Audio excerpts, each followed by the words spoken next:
ओम गण गणपते नमः. ओम गण गणपते नमः. ओम गण गणपते नमः.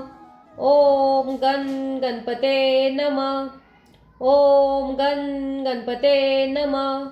ओम गण गणपते नमः. ओम गण गणपते नमः. ओम गण गणपते नमः. ओम गण गणपते नमः. ओम गण गणपते नमः. ओम गण गणपते नमः.